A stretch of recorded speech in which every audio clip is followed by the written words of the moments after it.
सर्वांना व्यवस्थित दिसतंय ना? काही प्रॉब्लेम नाही ना?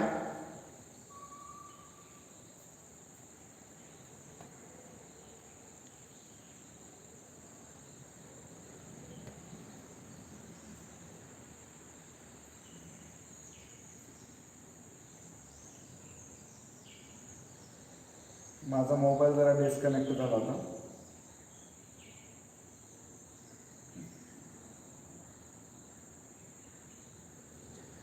ठीक आहे, ओके. सर्वांना व्यवस्थित दिसतंय. आज विद्यार्थी मित्रांनो अतिशय एक महत्त्वाचा घटक आपण शिकणार आहोत. ज्या घटकाचं नाव आहे भूमिती. गणितामधली भूमिती जी आहे तो घटक आपण शिकणार आहोत. एक नवीन घटकाला आपण सुरुवात करणार आहोत. त्यामुळे सर्वांनी काळजीपूर्वक याच्याकडे लक्ष द्या, कारण हा घटक खूप महत्त्वाचा आहे. आपल्याला बेरीज, वजाबाकी, गुणाकार, भागाकार या क्रिया माहीत असतात, पण त्यातल्या गणितामधल्या ज्या भौमितिक आकृत्या असतात त्या आकृत्या याच्याविषयी फार थोडीशी माहिती असते. तर तो आज महत्त्वाचा घटक आपण शिकणार आहोत. चला,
आता विद्यार्थी मित्रांनो व्यवस्थित दिसतंय का बघा.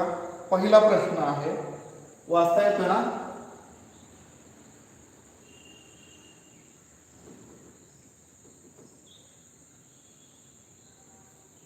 बघा, पहिल्या प्रश्नाचं उत्तर द्यायचं आहे विद्यार्थी मित्रांनो.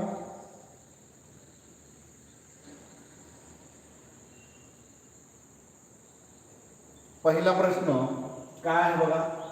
दोन्ही बाजूने खंडित रेषा म्हणजे रिकामी जागा. पहिला पर्याय आहे किरण, दुसरा पर्याय आहे रेषा, तिसरा पर्याय आहे रेषाखंड आणि चौथा पर्याय आहे कोन. प्रश्न एकदा वाचतो, दिसत नसेल तर. दोन्ही बाजूनी खंडित रेषा म्हणजे काय? दिसतं सगळ्यांना?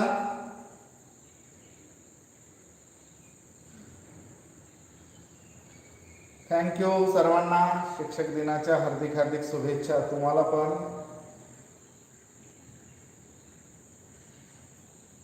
चला, पर्याय क्रमांक किती आहे ते बघूयात. बऱ्याच जणांचा पर्याय क्रमांक आलेला आहे. अतिशय महत्वाचं प्रकरण आहे विद्यार्थी मित्रांनो. बऱ्याच जणांना वाटलं असेल त्रिकोण घेतील, चौकोन घेतील.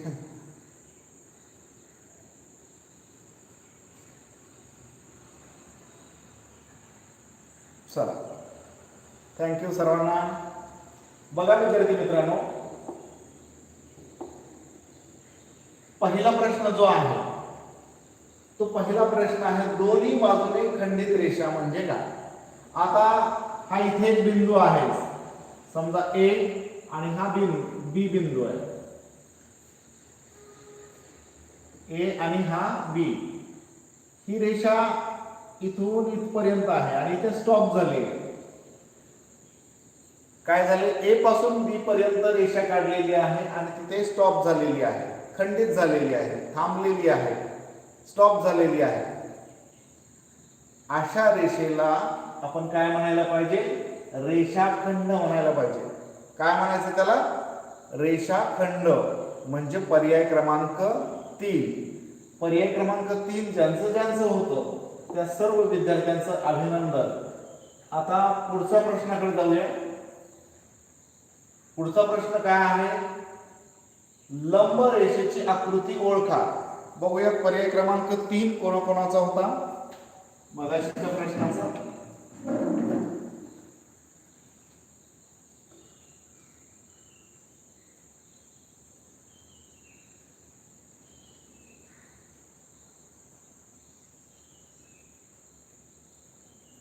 जर दिसत नसेल तर झूम करा विद्यार्थी मित्रांनो.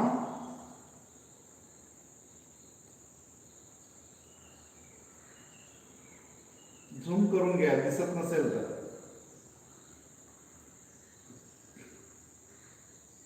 पहिल्या प्रश्नाचं उत्तर भक्ती आगरे 1 नंबर होता. 2 नंबर यशवंत कुंभार,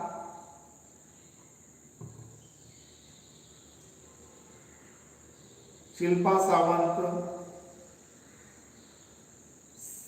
श्रेयश, रवी, स्वाती, मंथन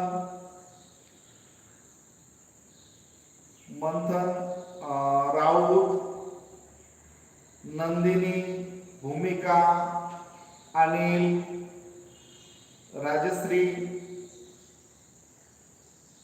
श्रेया,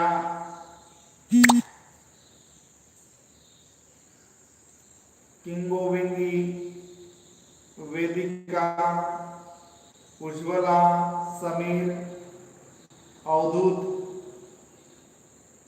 सचिन या विद्यार्थ्यांचं बरोबर होतं. आता पुढचा पर्याय बघूया. त्रिशा या विद्यार्थ्यांचं बरोबर होतं. पुढचा प्रश्न बघूया. लंब रेषेची आकृती ओळखा.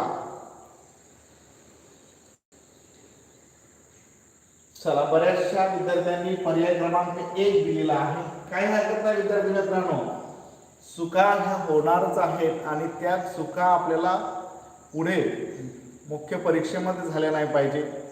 याचा फायदा फक्त 4थी पर्यंतच नाही तर तुम्हाला नवोदयसाठी म्हणता येणार नाही, पण स्कॉलरशिपसाठी त्याचा 100% उपयोग होणार आहे. 5वी स्कॉलरशिप, 4थी स्कॉलरशिप, BDS, मंथन परीक्षा या परीक्षांसाठी या घटकाचा उपयोग होणार आहे. तर लंब रेषा म्हणजे काय माहिती आहे का? आता मी उभा राहिलेलो आहे, बरोबर. मी उभा राहिलेलो आहे जमिनीवर, याचा अर्थ मी त्या जमिनीशी लंब आहे बघा. आता तुम्हाला समजून सांगण्यासाठी एक रेष अशी काढलेली आहे आणि या रेषेवर विजेचा खांब असा ठेवलेला आहे. समजा विजेचा खांब, विजेचा खांब माहिती ना, लाईटचा पोल. हा, तर तो पोल असा उभा केलाय तर याचा अर्थ तो जमिनीशी लंब आहे बघा, विजेचा खांब. आणि या खांबामुळे, या लंब रेषेमुळे काय होत असतं तर दोन्ही बाजूला हा किती अंशाचा कोन झालेला आहे? इकडं पण तेवढाच आणि इकडे पण तेवढाच. 90 अंशाचा कोन होतो बघा दोन्हीकडे. इकडे 90 अंशाचा आणि इकडे 90 अंशाचा कोन होतो. हा विजेचा खांब लक्षात ठेवा. खो-खोचा तुमचा पोल असेल तो जमिनीशी लंब असतो. असे व्यवहारातले अनेक उदाहरणं तुम्हाला माहित असतील. आता मी मोबाईलचा स्टँड ठेवलेला आहे, तो सुद्धा जमिनीशी लंब आहे. मग लंबाची आकृती कोणती आता तुम्हाला लक्षात आलं असेल बघा, मला सांगायची गरज सुद्धा लागणार नाही. लंब रेषा कोणती आहे? उलटा टी असतो का नाही, उलटा टी. हा, पर्याय क्रमांक 2. आता तुम्ही काय लिहिलं होतं बघा. चला असू देत, काही फरक पडत नाही. चुका होणार आहेत, चुकातनं आपल्याला शिकायचं आहे. तर प्रश्न क्रमांक 3 घेऊ का? याच्यापेक्षा जास्त झूम करता येत नाही. दिसतंय का नाही तुम्हाला? जरा अलीकडे घेतो म्हणजे अजून तुम्हाला स्पष्ट दिसेल.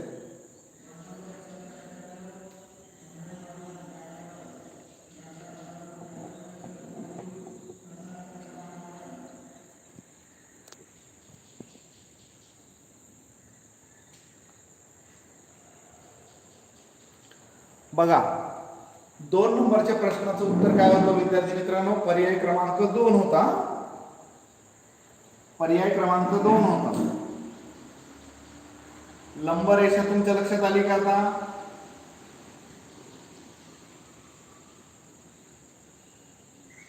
बघा पर्याय क्रमांक 2 हे उत्तर फक्त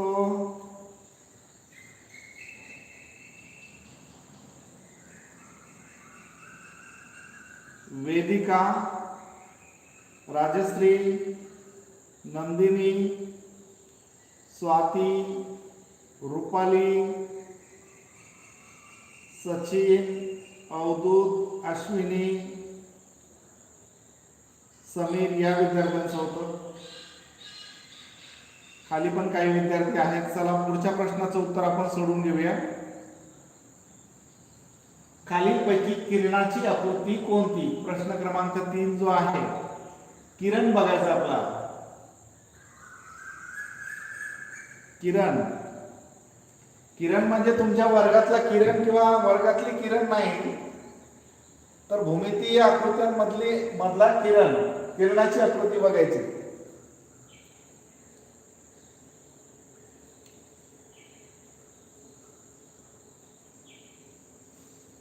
वर्गातली नाही. किरणाची आकृती खालीलपैकी कोणती? आता किरण म्हणजे काय विद्यार्थी मित्रांनो? की काय सर नवीन नवीनच काहीतरी येतंय. तर विद्यार्थी मित्रांनो बघा,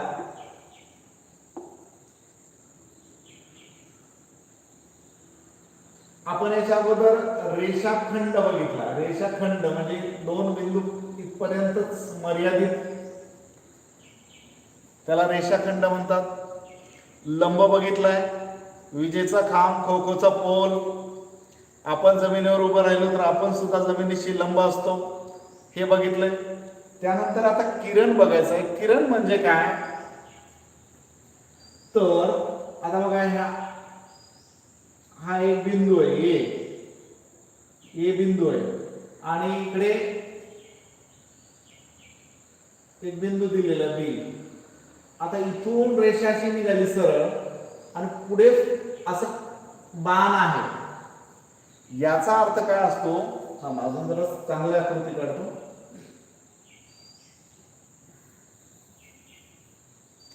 पर्याय लायला घाई करू नका, नाही आलं तरी चालेल, पण समजून घ्या. आता बघा, ही जी रेष असते याला किरण म्हणतात. आणि किरणाचं काय होतं? तर या बाजूला खंडित झालेली असते, इकडे वाढत नाही. पण इकडे जिकडे ज्याचं टोक असतं, बाणाचं टोक, त्या साईडला अमर्याद, अनंत, तुम्ही विचार करू शकत नाही, कल्पना करू शकत नाही, आपल्या डोक्यात पण येणार नाही, एवढ्या लांब ती किरण जाऊ शकते. किरणाची रेष ही कुठपर्यंत एका साईडला काय होते?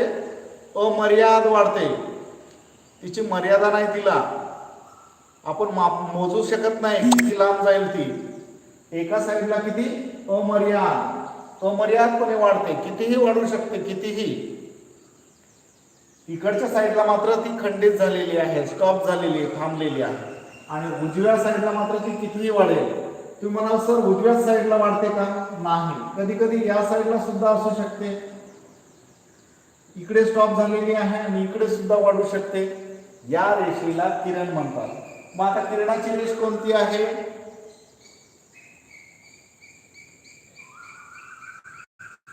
पर्याय क्रमांक 1.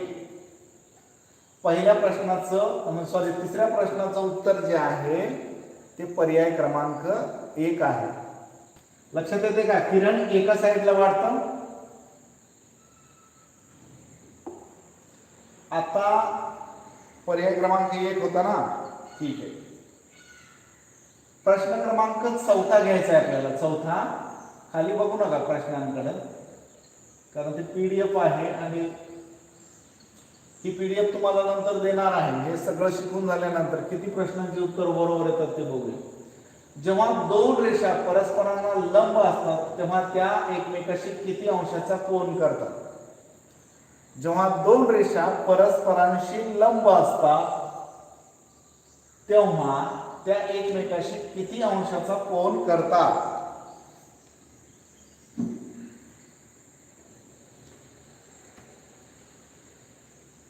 पर्याय क्रमांक 1 किती जणांचं होतं बघा मगाशीच्या प्रश्नाचं?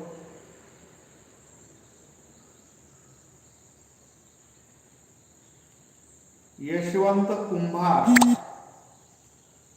त्रिशा पुजारी, भक्ती अग्रे, ओम बंडवे, श्रेया, राजवर्धन,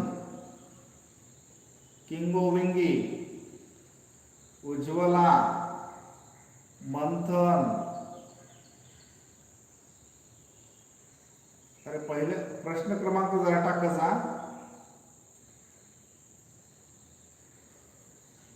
या विद्यार्थ्यांचं बरोबर होतं. आता बघूया पुढचं.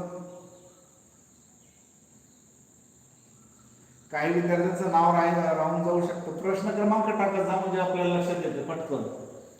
काय होतं, काही जणांचे मागच्याच प्रश्नाचे पर्याय असतात आणि मग त्यांचं उत्तर पहिल्या प्रश्नात चुकलेलं असतं, पण दुसऱ्या प्रश्नात त्यांचं उत्तर बरोबर पर्याय त्यांना लागू पडतो. बघा आता विद्यार्थी मित्रांनो, जेव्हा दोन रेषा परस्परांना लंब असतात तेव्हा त्या एकमेकाशी किती अंशाचा कोन करतात? आता बोलता बोलता आपण मगाशी लंब शिकवताना आपण झालेलं आहे. तर काय, ही एक रेषा आहे, अशी एक रेषा आहे आणि ही एक रेषेवरून आली, ही लंब रेषा झाली. मग लंब रेषा किती अंशाचा कोन करते तुम्हाला माहित आहे? 90 अंश, 90 अंश. एल सारखा होतो की नाही बघा, एल आपला इंग्रजीतला, इकडे एल 90 अंशाचा कोन करते. काय प्रश्नाचं उत्तर आहे? जेव्हा दोन रेषा परस्परांना लंब असतात तेव्हा त्या एकमेकाशी किती अंशाचा कोन करतात? 90 अंशाचा.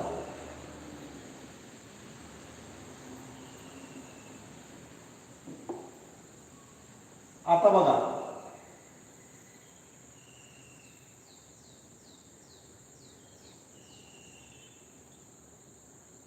प्रश्न क्रमांक 5.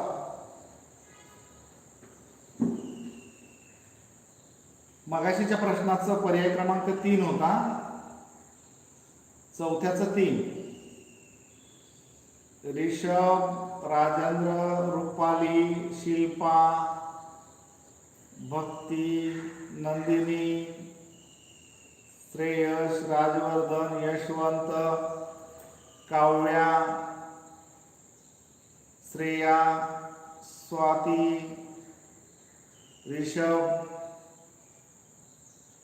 सांची, किंगोविंगी, बंडवे, तोडकरी, रवी, मंथन, उज्ज्वला, त्रिशा, अवधूत, श्रेयश या विद्यार्थ्यांचं बरोबर होतं. सगळ्यांचंच बरोबर होतं.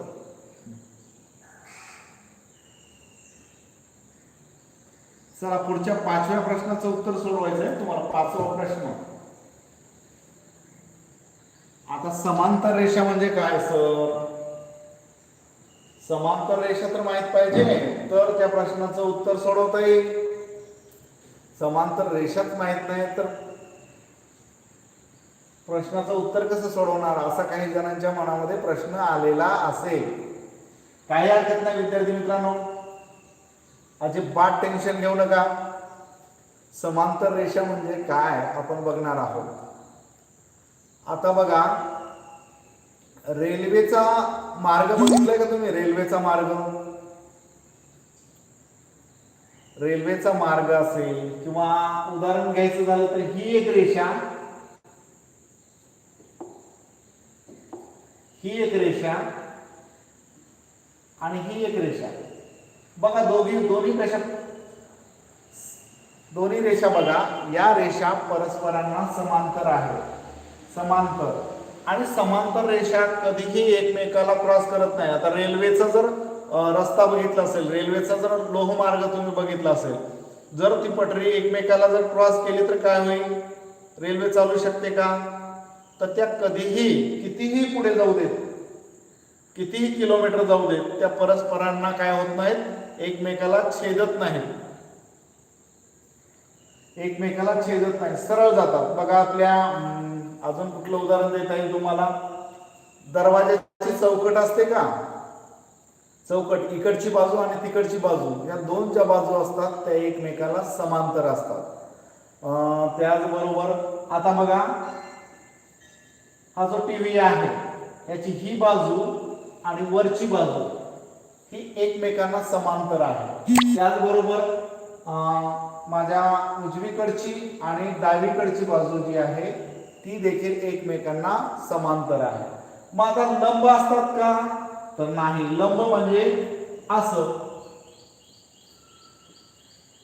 लंब नसतात, कधीही छेदत नाही, वाढवल्यास छेदतात. कितीही, आता तुम्ही बघा हा पर्याय जरा बाजूला ठेवूया.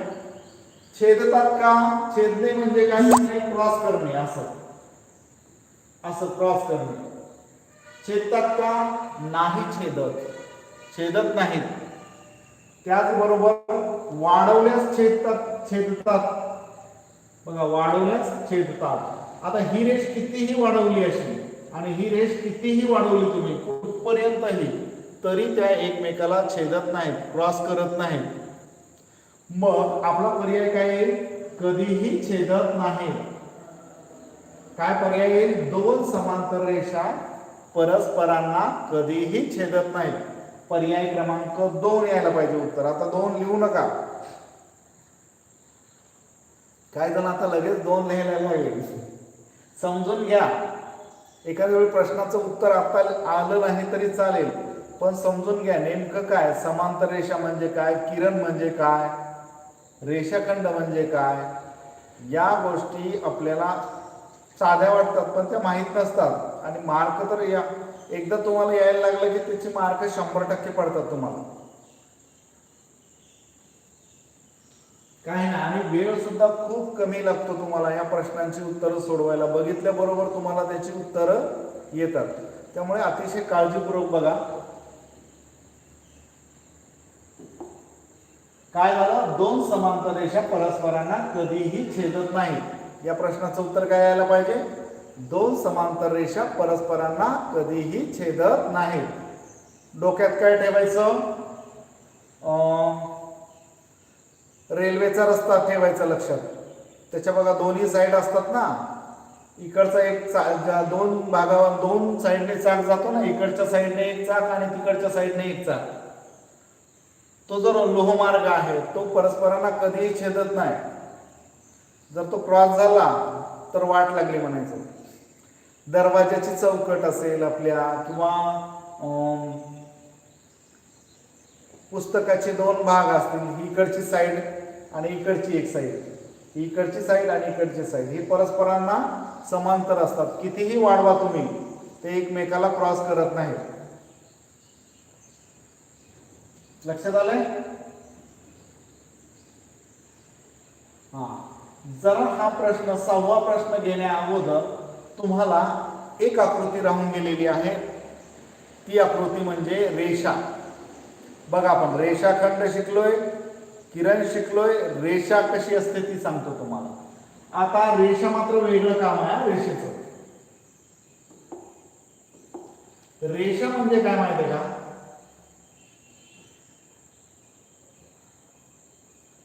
रेषा जी आहे ती इकडे पण अमर्याद वाढते. अमर्याद म्हणजे कितीही वाढू शकते, कितीही लांब जाऊ शकते, आणि त्या साईडला सुद्धा कितीही लांब जाऊ शकते. हिला रेषा म्हणतात. काय म्हणायचं हिला, रेषा. रेषाखंड तर तुम्हाला माहित आहे, दोन्ही बाजूला थांबलेली असते. इकडे पण जाऊ शकत नाही, पुढे पण जाऊ शकत नाही, पाठी पण जाऊ शकत नाही. किरण मात्र एका साईडला खूप लांब पर्यंत जाऊ शकतो, आणि रेषा मात्र दोन्ही साईडला, इकडे पण खूप म्हणजे अमर्याद अशी वाढू शकते, आणि इकडच्या साईडला सुद्धा अमर्याद अशी वाढू शकते. बघा लक्षात येते का? आता पुढचा 6वा प्रश्नाकडे जाऊया आपण. हा प्रश्न आहे विद्यार्थी मित्रांनो, हा प्रश्न तुम्हाला स्कॉलरशिपला येतोच येतो. काय प्रश्न? शेजारील आकृतीतील प्रत्येक बिंदू एकमेकाशी जोडून आणखी किती रेषाखंड तयार करता येतील?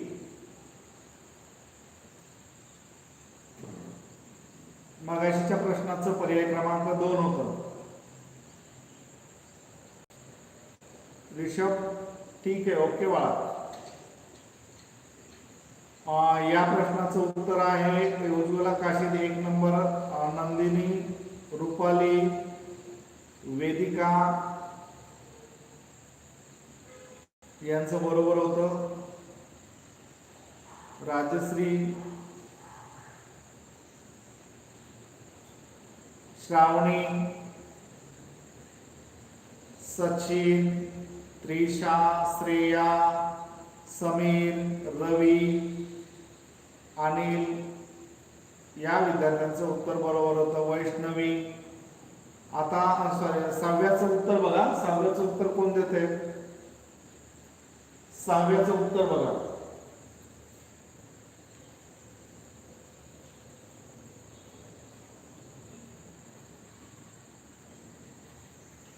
सहाव्याचं उत्तर कोणाकोणाचं बरोबर येते बघूया. असा पद्धतीचा प्रश्न कधी सोडवलाय का?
चला विद्यार्थी मित्रांनो, 6व्या प्रश्नाचं उत्तर काय आहे ते बघूया. आता काय? शेजारील आकृतीतील प्रत्येक बिंदू एकमेकाशी जोडून आणखी किती रेषाखंड तयार करता येतील? आता बऱ्याचशा जणांना वाटलं असेल, काय वाटलं? आणखी किती. आणखी किती या शब्दाकडे एक लक्षात ठेवायचंय. ऑलरेडी आपल्याला एक दिलेला आहे आणि आणखी किती रेषाखंड जोडता येतील, रेषाखंड तयार करता येतील, असा प्रश्न या ठिकाणी विचारलेला आहे. बऱ्याच जणांनी काय केलं बघा, ए पासून बी पर्यंत, बी पासून सी पर्यंत, बी सी हा अशा पद्धतीने केलं आणि उत्तर काय लिहिलं? 1 2 3 4 आणि 4 पर्याय नव्हता म्हणून त्यांना वाटलं हा एक धरला 5. अशाच पद्धतीने केलं ना तुम्ही. मग विद्यार्थी मित्रांनो, एवढ्यावरच मर्यादित आहे का ही आकृती? तुम्ही फक्त शेजारचेच घेऊ शकता का? नाही. तर मग ए पासून बी पर्यंत हा एक रेषाखंड तयार होऊ शकतो. होऊ शकतो की नाही? ए पासून बी पर्यंत. त्याच्यानंतर सी पासून सीई हा एक रेषाखंड तयार होऊ शकतो.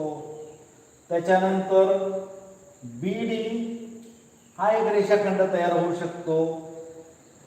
AC हा एक रेषाखंड तयार होऊ शकतो.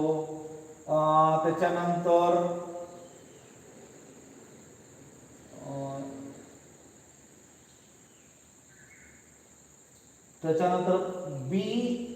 BE हा एक रेषाखंड तयार होऊ शकतो. होऊ शकतो की नाही? असे किती रेषाखंड तयार होतात? तर विद्यार्थी मित्रांनो, तुम्हाला सोपी आयडिया सांगतो, लक्षात ठेवा, अजिबात विसरू नका. असा जर प्रश्न दिला असेल, असा प्रश्न दिला असेल तर साधं सोपं सरळ काय करायचं, एकूण बिंदू मोजून घ्यायचे. किती बिंदू आहे? 1 2 3 4 आणि 5. एकूण बिंदू किती आहे? तर 5 बिंदू आहे. आता 5 बिंदूतून एक वगळायचा. किती राहिले? एक कमी करून टाकायचा. किती राहिले मग? 4 राहिले. मग 4 राहिल्यानंतर 4 3 2 आणि 1 असे उलट्या क्रमाने अंक लिहून घ्यायचे आणि याची सगळ्यांची बेरीज करायची. किती बेरीज येते? 10 बेरीज येते. बरोबर. 4 आणि 3 7, 7 मध्ये 2 मिळवले 9, 9 आणि 1 10. मग आता 10 बेरीज झाली तर इथं 10 तुम्ही 4 उत्तर लिहायला जाल, चुकतं उत्तर. का चुकतं? तर त्यांनी ऑलरेडी एक रेषाखंड जोडून दाखवलेला आहे आपल्याला. काय केलेलं आहे त्यांनी? ऑलरेडी म्हणजे अगोदरच एक रेषाखंड जोडून दाखवलेला आहे. एकूण रेषाखंड किती तयार होतात त्याच्यामध्ये? 10 होतात. बरोबर आहे. पण त्यांनी देताना एक रेषाखंड ऑलरेडी दिलेला आहे म्हणून तो रेषाखंड किती? एक दिलेला आहे म्हणून एक वजा करा. एक दिलेला आहे म्हणून एक वजा करायचा. जर 2 दिलेले असते जोडून तर 2 वजा करायचे. 3 दिलेले असतील तर 3 वजा करायचे. इथे आपण चुकतो बघा. हे माहित असतं आपल्याला, डायरेक्ट आपण 10 द्यायला बघतो. 5तनं सरांनी सांगितलं 1 कमी करा आणि उलट्या क्रमाने लिहून घ्या. 4 3 2 1 आणि त्याची बेरीज करा. पटकन करतो. पण त्यांनी काय सांगितलंय? आणखी किती? आणखी किती म्हणजे ऑलरेडी 1 दिलाय आणि आणखी किती रेषाखंड जोडता येतील? तर त्याचं उत्तर आहे 9. म्हणजे पर्याय क्रमांक 3 हे उत्तर यायला पाहिजे. लक्षात आलंय का? समजलंय का?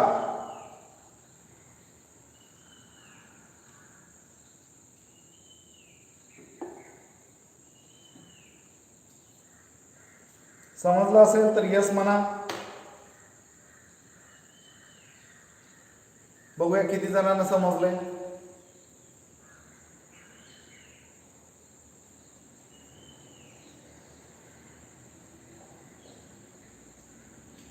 समजलंय? ऋषभ जाधवला समजलंय. बघा विद्यार्थी मित्रांनो, आणखी एक उदाहरण घेऊया आपण. आता हा प्रश्न कसा असतो बघा, तुम्हाला सोपं समजण्यासाठी. तुम्ही 4 जण मित्र आहात समजा. किती जण? 4 मित्र आहात. तुम्ही एकमेकाला शेक हँड करताय. हस्तांदोलन म्हणजे हात मिळवताय तुम्ही. एकमेकाला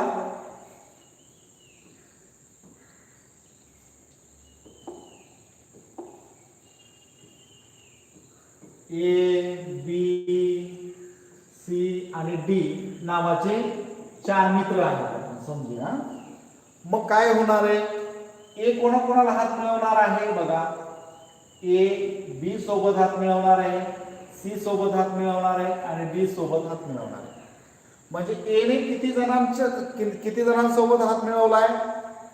तर 3 मिळवलेला आहे. बघा हस्तांदोलन माहिती ना, शेक हँड तुमच्या भाषेमध्ये. मग ए ने 3 सोबत हात मिळवला. आता बी ची बारी आपण. बी ची बी बघूया. बी चा टाइम आता. बी किती जणांना हात मिळवणार? त्याने ऑलरेडी ए सोबत तर हात मिळवलेलाच आहे. तो पुन्हा ए सोबत शेक हँड करणार नाही. तो कोणासोबत करणार? सी सोबत आणि डी सोबत. म्हणजे बी 2 जणांसोबत हस्तांदोलन करणार, शेक हँड करणार. आता राहिला सी. सी कडे जाऊया आपण. सी कडे जाऊया. सी काय करणार? त्याने ए सोबत ए ने त्याच्यासोबत हात शेक हँड केलेला आहे. बी ने सुद्धा त्याच्यासोबत शेक हँड केलेला आहे. आता तो सी काय करणार? फक्त डी सोबत करणार. डी सोबत शेक हँड करणार म्हणजे एक वेळा शेक हँड करणार. आता डी कोणासोबत शेक हँड करणार? त्याच्यासोबत ए ने शेक हँड केलेला आहे, बी ने पण शेक हँड केलेला आहे, सी ने सुद्धा शेक हँड केलेला आहे. तो बिचारा कोणासोबतच शेक हँड करणार नाही. कारण सगळ्यांनी त्याच्यासोबत सेक हँड केलेला आहे, म्हणूनच आपण एक कमी करतो. इथे सुद्धा काय केलं, एक कमी का केला, तर अशा कारणामुळे, कारण एका बिंदूला कोणासोबतही एका, आता तो विद्यार्थी आपण घेतलाय, त्याला कोणासोबतही सेक हँड करायची गरज नाही, कारण त्याच्यासोबत सगळ्यांनी सेक हँड केलेला आहे. मग आपण बेरीज काय केली, 3 आणि 2 5, 5 आणि 1 6, 6 वेळा सेक हँड झाला. आता इथे सुद्धा किती बिंदू होते, विद्यार्थी किती होते, 1 2 3 आणि 4. मग तिथे सुद्धा आपण आयडिया काय करायची, 4 विद्यार्थी दिलेले आहेत ना, मग 4 विद्यार्थी दिले, त्यातनं एक विद्यार्थी आपण कमी करायचा. इथं जसं आपण कमी केला तसा. मग 4 मधून एक गेला, किती राहिले, 3. मग उलट लिहायचं, 3 2 आणि 1 आणि यांची बेरीज करायची. किती झाले, 6. बघा 6 वेळा सेक हँड झाला. हस्त आंदोलन किती वेळा झालं, 6 वेळा झालं. समजलंय का अजून, आता तर समजलंय का.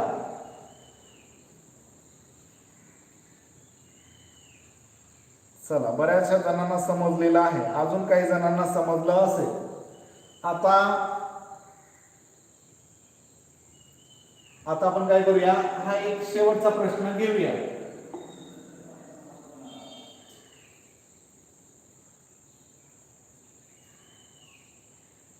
दिलेल्या एका बिंदूतून किती रेषा काढता येतील,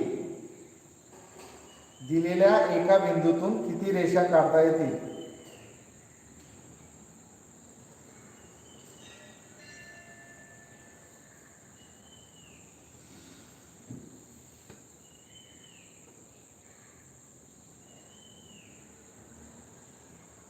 ज्यांना ज्यांना समजलं असेल त्यांनी लाईक करा बरं.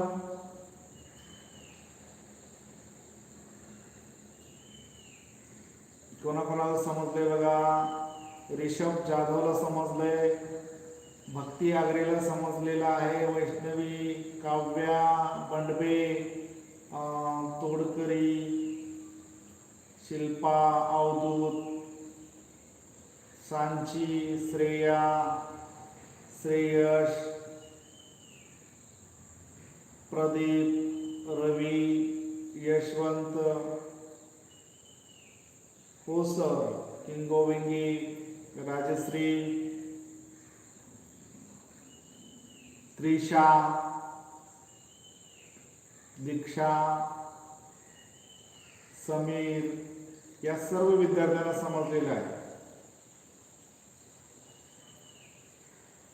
ज्यांना ज्यांना समजलं असेल त्यांनी लगेच लाईक करून टाका.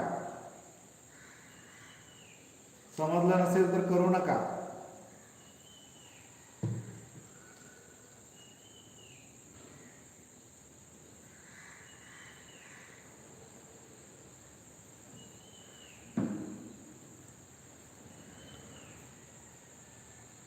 अकरा जणांना समजलेलं आहे, 11 जणांनी लाईक केलेलं आहे.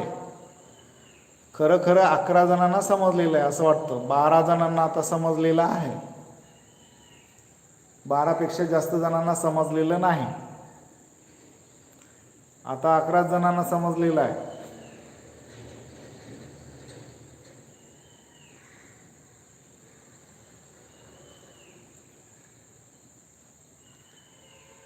चला, कोणाकोणाला समजले ते मला समजतं इथून, खरं समजलेलं. चला आता या प्रश्नाचं उत्तर शिकूयात.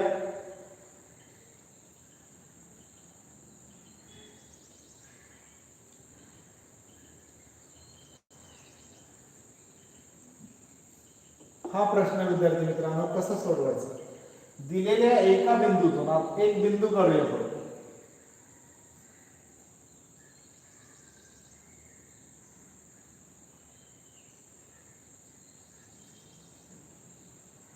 हा एक बिंदू आहे बी,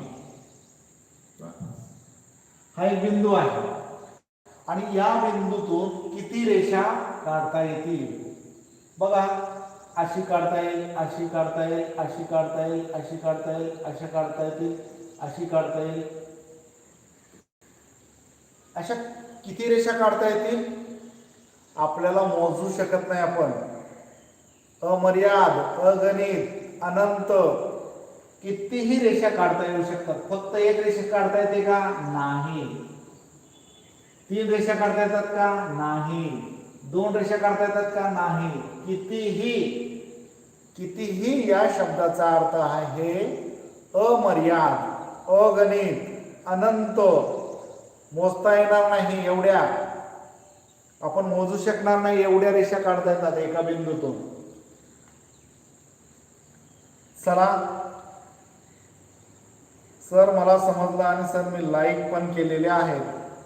छान श्रेया, ठीक आहे, ओके बाळा. चला सर्वांना बरं एक मिनिट हा, सगळ्यांनी बाहेर पडण्या अगोदर उद्या तुम्ही जॉईन होऊ शकता का? उद्या क्लास घ्यायचा का सांगा. उद्या गणपती विसर्जन आहे ना, गणेश विसर्जन. जरा सगळ्यांनी सांगा म्हणजे मला पण क्लास घ्यायचा की नाही ते समजेल. आणि किती वाजता घेऊयात? सकाळच्या वेळेत घेऊयात की संध्याकाळच्या वेळेत घेऊयात ते जरा सांगा. कारण विद्यार्थी असतील तर आम्हाला शिकवायला म्हणजे जरा आनंद वाटतो. भरपूर विद्यार्थी असल्यावर 5-6 विद्यार्थी असतील तर आम्हाला पण कंटाळा येणार ना. उद्या घ्यायचा का आणि किती वाजता घ्यायचा? सकाळी घ्यायचा का संध्याकाळी? हे 2च शब्द सांगा. यस आणि सकाळी संध्याकाळी कुठल्या वेळेत घेऊया सांगा.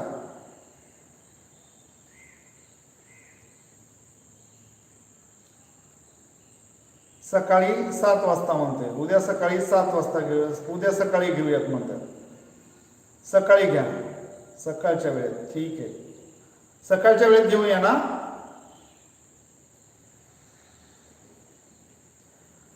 इव्हिनिंगला काय होतं, मिरवणूक म्हणजे मिरवणूक निघालेली असतात, गणेश विसर्जन असतं, सगळीकडे आवाज वगैरे येतात आणि बऱ्याच जणांना कुठे कुठे बघायला जायचं असतं ना. सकाळच्या वेळेत काय हरकत नाही ना, सगळ्यांना सुट्टी असेल ना उद्या. सकाळच्या वेळेत बऱ्याचशा जणांचं येतंय की सकाळी घ्या सर. ठीक आहे, आपण सकाळच्या वेळेमध्ये काय करूया, क्लास घेऊया. सकाळी आजच्या सारखाच घेऊयात, आजच्याच टाइमला घेऊयात. तुमची झोप पण झाली पाहिजे ना. मग सकाळी 7:15ला आपण बरोबर क्लासला सुरुवात करूया.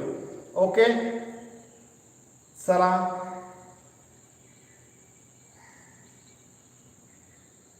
ठीक आहे, सगळ्यांनी म्हणताय सकाळच्या वेळेत घ्या सर. थँक्यू. शिक्षक दिनाच्या हार्दिक शुभेच्छा यशवंत कुंभार म्हणतात. ठीक आहे, ओके. हो, उद्या सकाळीच घ्या सर. ठीक आहे, चला. सगळ्या आपल्या मित्रांना वगैरे सांगा. महत्वाचा घटक आहे, नवीन घटक आहे. हा घटक एकदा समजला नाही की बऱ्याच दिवस जातात. एकदा समजला की त्यावर आधारित प्रश्न आपल्याला घेता येतील. ज्यांनी पहिल्यापासून बघितलेलं नाही त्यांनी 5 ते 10 मिनिटांमध्ये बघून होतो व्हिडिओ. चला, ठीक आहे, सर्वांना बाय. आम्हाला आमच्याकडे कोकणामध्ये सगळ्यांना सुट्ट्या आहेत गणपतीच्या 8 तारखेपर्यंत. तुम्हाला मात्र उद्या सुट्ट्या असतील ना. ठीक आहे, चला बाय सर्वांना.